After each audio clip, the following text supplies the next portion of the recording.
This is one I think we need to spend a little bit of time on. From Nevada, as it became the latest state to make it legal for illegal immigrants to apply for driver's licenses, the DMV was flooded with illegals looking for driver's licenses. Louie, your thoughts on this one? It comes back to the rule of law.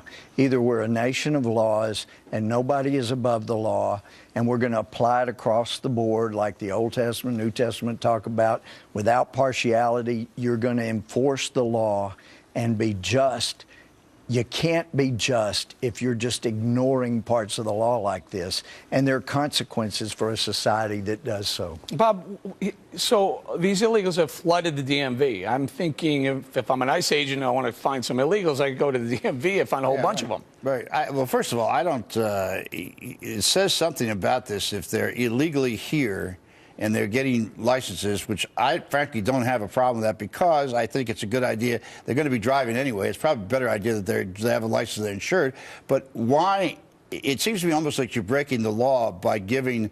In other words, if you're with the DMV and you're an agent of the state essentially, and you give this out, you know that they're not here legally. It just doesn't make sense to me. I don't want to necessarily agree with Louie on too many things tonight, but this one is one I have a little difficult time with. Your thoughts, Sarah?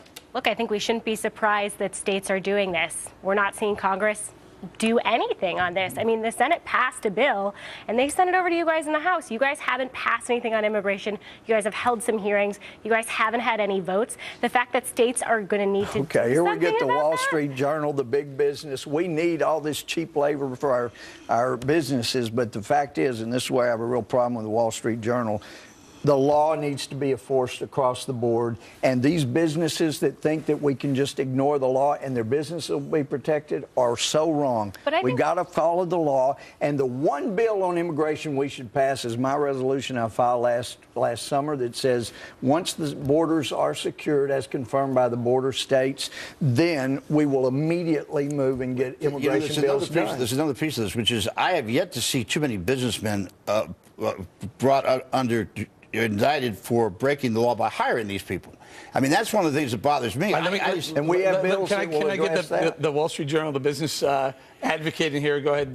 Well, first of all, I don't work for our editorial page. I'm a reporter, so I'm independent. But I would say that I think that what the state is trying to do is try to instill some semblance of law. The fact is these people are driving, and they probably don't have car insurance because they don't have licenses. So if you're going to get hit by someone in a car, don't you wish that person had insurance? I want to save a little time because earlier tonight we heard Senator Rand Paul announce that his lawsuit, he's going to sue President Barack Obama.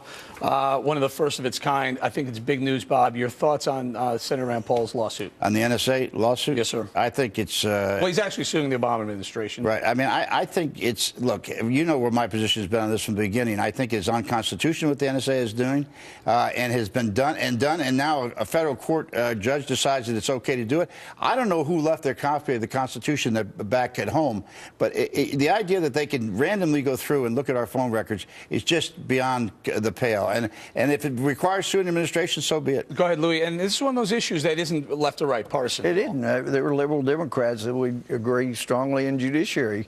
And the fact is, just like Bob said, I don't care what your position is politically, a judge, and I've reviewed many affidavits, signed many warrants, you've got to have specificity under our Constitution, and there's got to be probable cause. And I know there are those that say, yeah, but they're phone logs. They're like pen registered. You don't have a privacy interest in them. Yes, we do. And that needs to be fixed, and I think we've got people in a bipartisan So we have a lefty and a righty position. who agree with that. What about down the middle? I just think, and I was telling you guys this earlier, it does not seem like very smart security. It's like everyone goes to the airport and everyone goes through the same metal detector and everyone is treated the exact same way.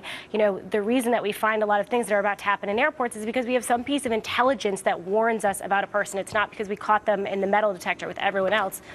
We got to leave it right there. Coming up, a nor'easter slams a large portion of the country and brings frigid temperatures along with it, but we've managed to find an outspoken global warming alarmist who still thinks climate change is happening. I'll go head to head